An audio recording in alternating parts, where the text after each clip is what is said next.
Today, I'm going to read a creepypasta as the name The Sonic Backpack. Alright, here we go. I found a Sonic the Hedgehog backpack on the street. It was bigger than I expected, fit for a grown man rather than a child. It was made to look like Sonic's face, with 4 plush quills poking out the sides. The fur, used to coated, was worn clumps of blue fuzz, falling off even as I held it. Like any other upstanding citizen, my first instinct was to find who it belonged to. I peeked at every corner of the backpack for any identifying information, but there was nothing. Unzipping the main part of the backpack, I looked inside. There were only 2 things: a bundle of mechanical tools and a note. The tools seemed like the kind used for surgery and were rusted with age, feeling as if they would crumble at my fingertips. The note was just as worn out, crumbled, and yellowed. If you find this backpack, please return to 3261 Lake Avenue as soon as possible. Thank you. You know what they say, the more the merrier. Lake Avenue I lived super close to. Might as well drop this thing off, I thought. I walked all the way back to my block, backpack in tow. As I strolled past my house, my cat Elise glared at me from the front window. I waved at her and continued to the next few blocks. Looking at the note in my hand, I counted to myself as I passed the houses. 3258, 3259, 3260. I looked up from the paper. A blue house with the numbers 3261. Beside the door stood in front of me. This was it. There was no doorbell in sight, so I knocked on the front door to no avail. The house was almost pitch black on the inside, although I could make out some things. There was a small table with a neat stack of manila envelopes on it, the kind that tend to, hold important documents. Ready to give up, I sat the backpack on the front stoop and turned to leave. That was when I heard it, a shrill screech, one that stopped me dead in my tracks. It sounded like a kind of small animal, maybe a cat. It wasn't a simple caterwave wall, though. It was almost human-like in its tone. It was English in such a visceral way that it made my blood run cold. I almost started running, almost. Something very deep and very stupid inside of me killed that urge. That wasn't a normal scream. It was like nothing I had ever heard before. And as a pet owner, I've heard a lot. Another wail of pain rang out through the darkness halls. I thought of Elise. If this happened to my cat, would I just sit there and do nothing? Out of curiosity, I tried the doorknob. The lock clicked and the door swung open. Now there was no excuse. Before I could hear another one of those god-awful sounds, I bolted through the entrance and into the living room. There was a light switch by the door, but it didn't seem to work, no matter how much I flicked it. The living room was simple, with just a couch, TV, and a table with the envelopes. Another cry came from the room to the left of me. I ran into it and was met with these 3 bolted metal doors. The one on the right said testing, the one in the middle said gallery, and the one on the left simply had the face of a smiling, mustached man printed onto it. The cat cried again, even more desperate from before. It came from the rightmost door. Despite appearing heavily forfeited, it was fairly light and easy to open. The room in front of me was blood red. On both sides of it were Bunsen burners linked up with the Roman clumians, producing a steady stream of flames. In the middle of the room was a cat shackled to the floor. Its fur was dyed a light lavender and was shaking tremulously. Stepping into the room, I found out why. The floor was hot as an active stovetop, frying my soles and causing me to jump back. Stealing myself, I would wipe the burned rubber off the shoe, prepared to sprint back to the fire. Running as fast as I could, I reached the cat and prepared to pull it out of the shackles. That's when I realized that I missed something on the first glance. There was 2 burners directly beneath my feet and dangerous close to the cat. Thinking fast, I leapt back and held the hot shackles to the burners. They were so cheap that they immediately snapped in half upon contact with the flames. Scooping the cat in both arms, I ran back to safety, putting the feline down. I noticed some severe burns on its paws and stomach. Other than that, it seemed okay. Other than that being dyed lavender. I looked around for some water to treat the burns, both myself and the cat, but there was not even a sink to be found. The cat limped away from me. He or she looked a lot like Elise. Jesus, imagine if I hadn't gone in. It began licking its wounds, breathing deeply as it did. I pulled out my phone, ready to call the police on whatever sick fuck did this, when I noticed another sack manual envelopes in the corner of the room, right beside the leftmost door. I hesitated even touching the things, but I curiously got the best of me yet again. The top envelope contained a picture of a lavender tabby cat laying on a medical table, with a caption written below the image. Blaze, not resistant to heat, has no tolerance for temperatures above 100 degrees Fahrenheit, 37.378 degrees Celsius, unfit for this project. Parts are ill-equipped for the purpose. Must find another. I threw away this envelope in disgust. This all for some project? The cat was up and moving again. A certain scent seemed to catch its nose. It trudged over to the gallery door, began sniffling wildly. It pawed at the door, trying in vain to open it. I too started to smell a sickly sweet odor from behind its door. The cat looked at me pleadingly, and I hesitated to open the door to the gallery. Like the rest of the house, there was barely any light in front of me. Was what looked like a standee of Sonic, with some notes stuck on the wall beside him. As I went forward into the dark, my eyes adjusted and I could make out what I was truly looking at. A young boy, no more than 14 or 15, stood limply on the podium. His eyes were sewn shut and his head completely shaven. What looked like to be blue-painted porcupine quills were jammed into the back of his head like darts on a dartboard. His nose was almost missing, replaced with a rodent-like snout. While he was clearly dead, his body was in flawless condition. Still, the scent of rotted corpse, my nostrils. I cupped my hands over my mouth to keep from vomiting. Trying to fix my gaze anywhere else, my eyes landed on the note stuck next to him. Sonic. Almost perfect, just a few more adjustments. I love you. You're shaping up to be a great friend.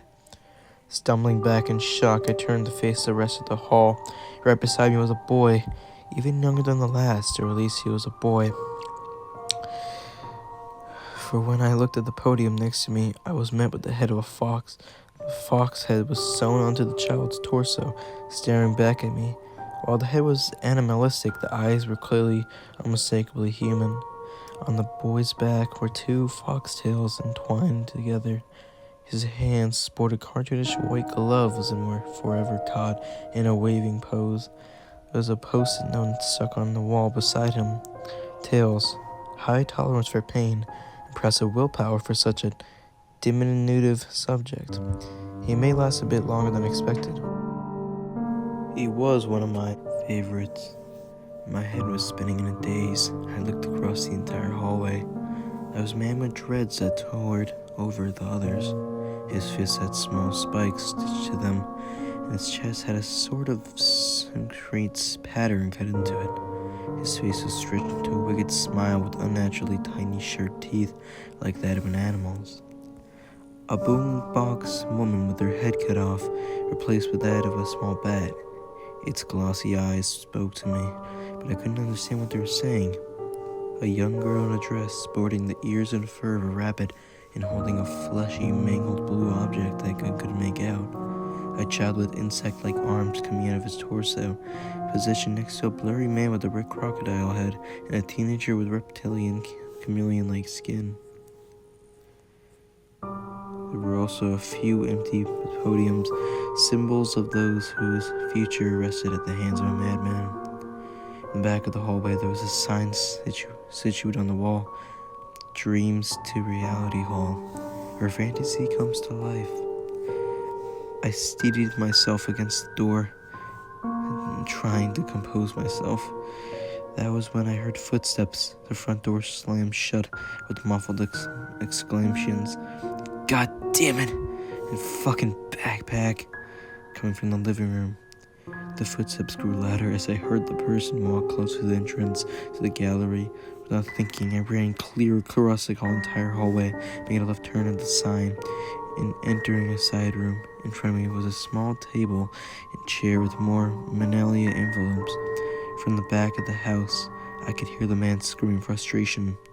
He must have noticed the missing cat. I looked up for a way to escape. I felt something rubbing up on my leg, sniffling a scream. I looked down and saw it was only the cat, who I had completely forgotten about amidst the horror of the gallery. It looked at me, up at me, tortured but with a spark of life beneath the pain. Began to cough violently, caused me to cut my hand over its mouth in panic. I heard someone sprinting through the gallery, footsteps growing in volume as a second of my inaction passed by. He was coming. Scanning the room again, I noticed a small window in the upper corner. It was certainly enough room for the cat, but what about me? Picking up the chair, I forced one of its legs through the window. The cheap pane was shattered like ice and left with a gaping hole big enough for the cat to fit through. With the cat in tow, I pulled myself up to the window. Broken glass stabbing my sides, I was just barely thin enough to slide to the other side. Landing face first into the grass, I got up immediately and ran to safety, wherever safety was. The cat bounded to the woods behind the house, lavender tail bouncing with every step. I gripped my sides, bleeding profusely from my abdomen. I ran until my body gave in, nearly gasping on the sidewalk from the pain. At least I was far enough away from that hell house to safety. Stop and call the police. After I gave the cops the address, they thanked me and said they would look into it. And look into it they did. It hits the news a few days after. They raided 3261 Lake Avenue. Dozens of corpses of missing people and pets were found in the house. All of them were made up to resemble Sonic characters, and all of them had been taxidermized at a near professional level. The envelopes found throughout the house contained details of each murder, as well as strange diary-style stories about the adventures, quote-unquote, the killer would go on with each character in the house. He wrote about spending upward of 18 hours a day locked in the gallery with his friends in an attempt to make the experience more authentic. He tried to create substances like invisible scales and the fire-resistant fur. The third room, that one marked by a smiling face, was where he stored his failed attempts. For all that was found, however, there was one thing the police couldn't locate: the killer himself. He completely disappeared from the neighborhood overnight. Nobody even really knows what he looked like, as he almost never left the house. I'd spent the better part of the year trying to get over what I saw. Unfortunately, something stayed lodged into your subconscious forever. Most of my time was spent alone with Elise, just trying to distract myself from the terrible reality of life. But something happened one Sunday morning. I woke up as I usually did. Elise is always perched next to me on her cat tower. I stretched, yawned, and opened my eyes. During the cat towel, I called out to her, but she was nowhere to be found. I got up thinking that she was just having a drink of water or using the litter box. Walking past the bathrooms, I caught something out of the corner of my eye. Tufts of cat fur were littered above the floor, and blood was dripping off the side of the counter. I turned my attention upwards. On the wall above the window was a message etched in blood. So my 4 words: the more the merrier. So that was a creepypasta story. So let's go over that. So basically, that was a sad ending. Oh my god, that poor cat, bro. And no, I wasn't actually tearing up. That was just for the fucking story. But dude, that's sad. Oh man, fucking cat. But anyway, so starts out with him finding a fucking backpack on the street, and then he decided to give it back, because he found that he wanted to give it back to the people who owned it originally. And he starts to find these fucking human corpse, so the guy was trying to make it real life Sonic the Hedgehog, basically. And he killed a bunch of people to do that, so that was not that, great. So it was very fucking creepy though. That was a good this is good creepypasta, dude. It actually kind of scared me. Not scared me, like made me unsettled. But yeah. So especially with, like, the eyes shown shut for Sonic. God. There's like another similar creepypasta that I know of, kind of like this, but not really exactly. This one. And then, so the fucking crazy motherfucker puts little stickers on the, what do you call it? The characters saying, you know, subjects and shit like that. Like, Tails, for example, has high tolerance for pain, impressive willpower for such a I couldn't read that word, by the way. Diminutive subject. Huh. Damn. But, yeah. So basically, it was a killer, killed a bunch of people and made them into Sonic characters. So let's go over the characters too. So there's Sonic, Tails, Knuckles, obviously.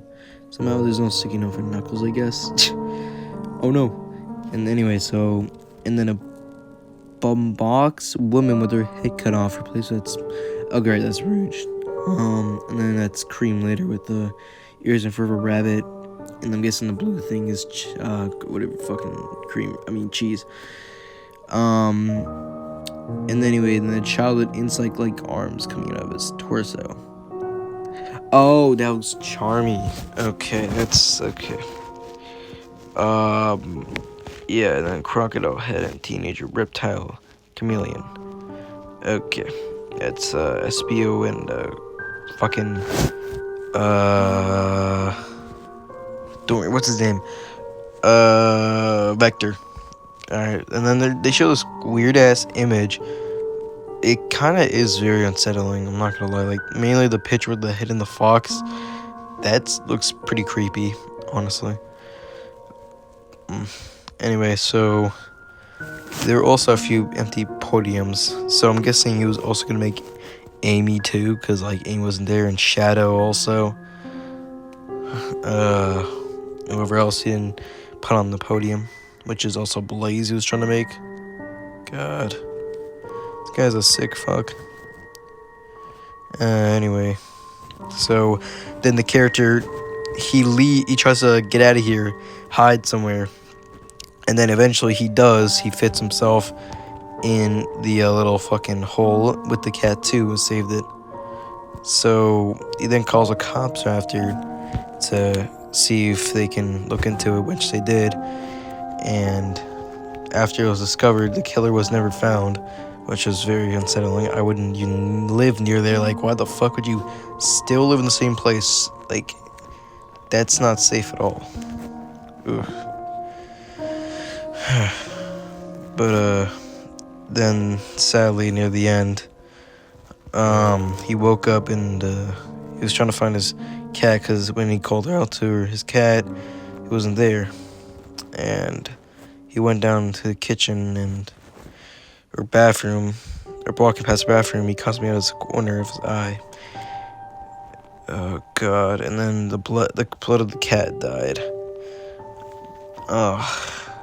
I hate when animals die, dude. It makes me feel so sad. Like, fucking damn. And then fucking killer, the more the merrier. No, that's a comeback, because I love how he said that earlier in the story. I think he said it in the story, right? Before he went into the house, he said the more the merrier. Or that, well, am I just stupid? I don't remember. But yeah, so yeah. Oh yeah, he did say it. You know what they say, the more the merrier. I feel like the killer was watching or something like that. I'm not sure, but anyway. That was a good creepypasta. It definitely creeped me out at the end. That's for sure. So I hope you guys enjoyed this video. And if I were to rate it, I would probably rate it like I don't know. It's pretty fucking good, but I don't want to rate it that high.